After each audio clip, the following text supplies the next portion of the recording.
بسم اللہ الرحمن الرحیم۔ ملفوظات حضرت مسیح موعود، 1 جولائی 1903، دربار شام۔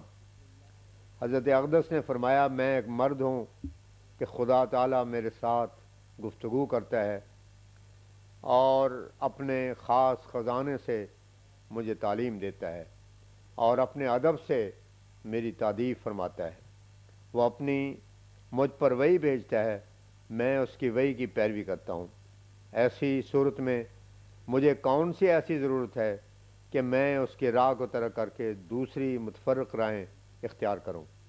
جو کچھ آج تک میں نے کہا ہے اسی کے عمل سے کہا ہے، اپنی طرف سے کچھ بھی نہیں ملایا اور نہ اپنے خدا پر میں نے افطرا باندھا ہے۔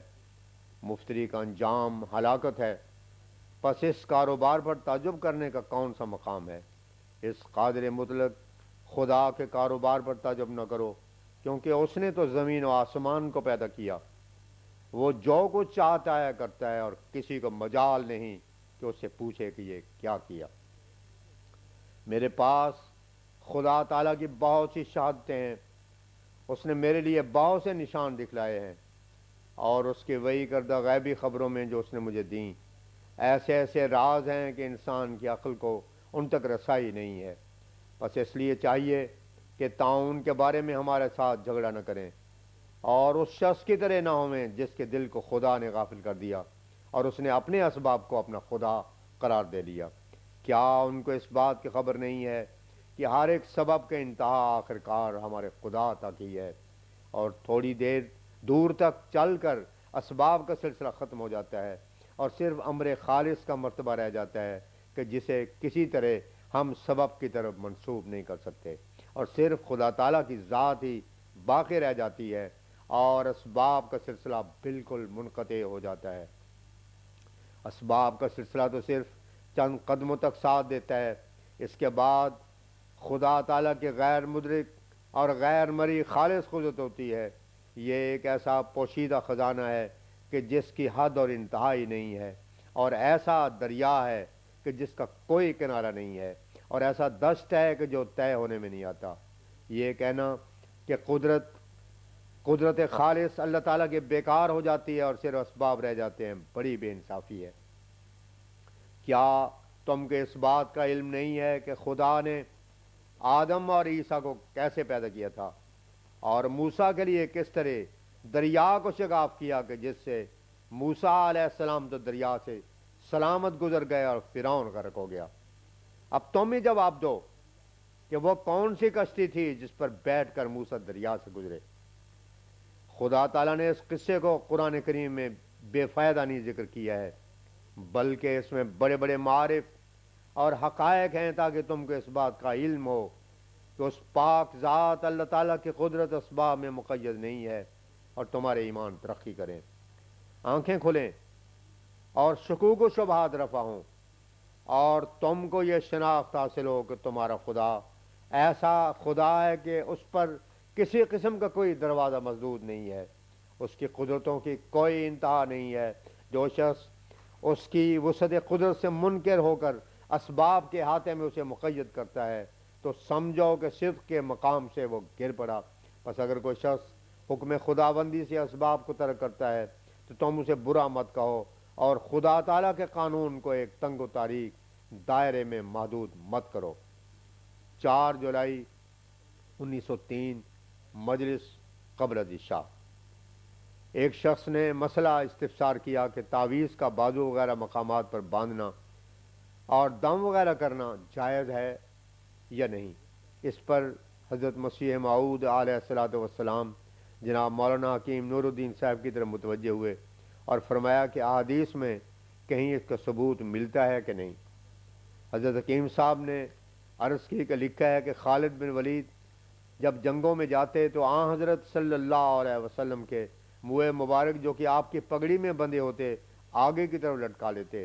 پھر آن حضرت صلی اللہ علیہ وسلم نے ایک دفعہ صبح کے وقت سارا سر منڈوایا تھا تو آپ نے نصف سر کے بال ایک خاص شخص کو دے دیے اور نصف سر کے بال باقی اصحاب میں بانٹ دیے۔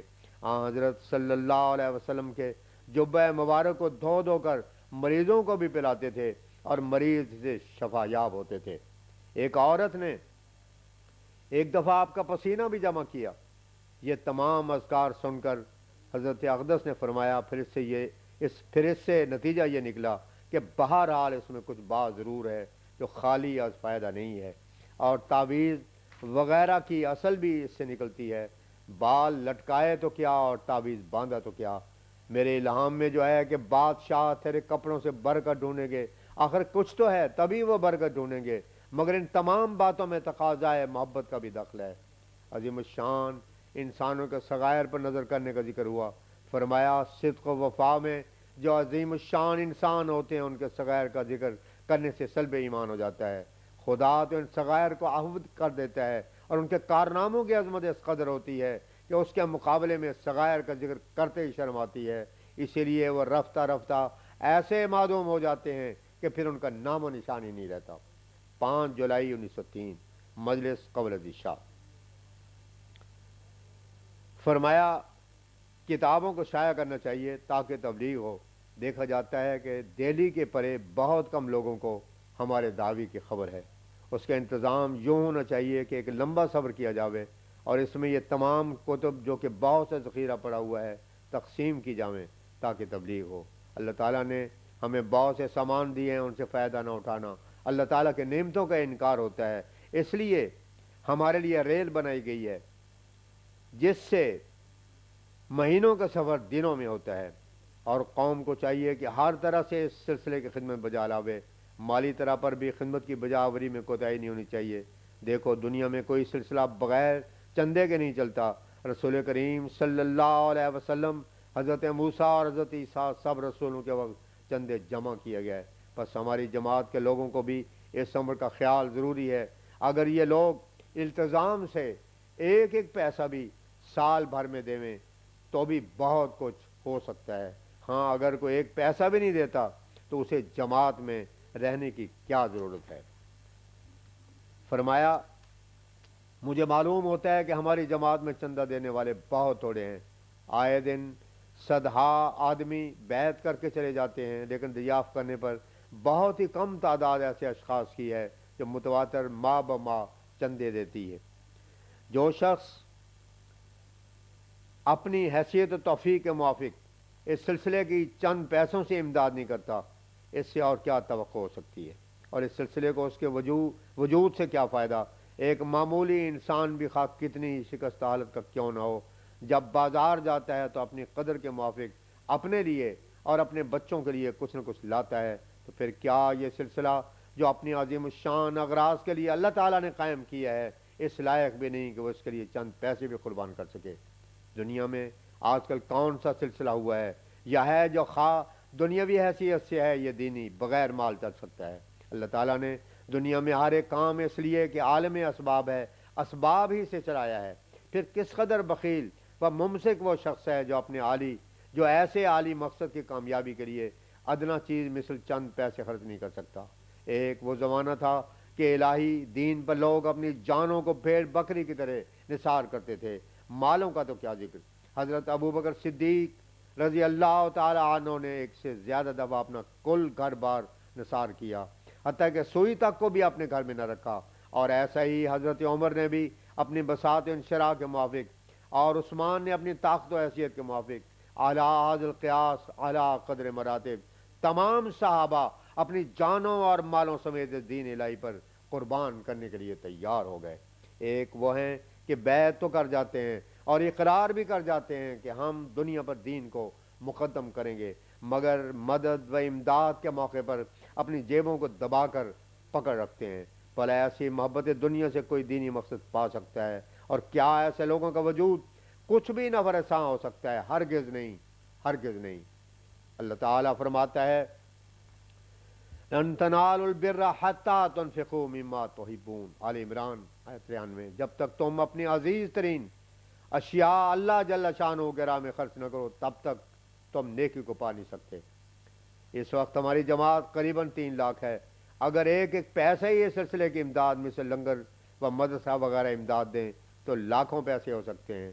قطرہ قطرہ بہم شود دریا، ایک ایک بوند پانی سے دریا بن جاتا ہے، تو کیا ایک ایک پیسے سے ہزارہ روپے نہیں بن سکتا؟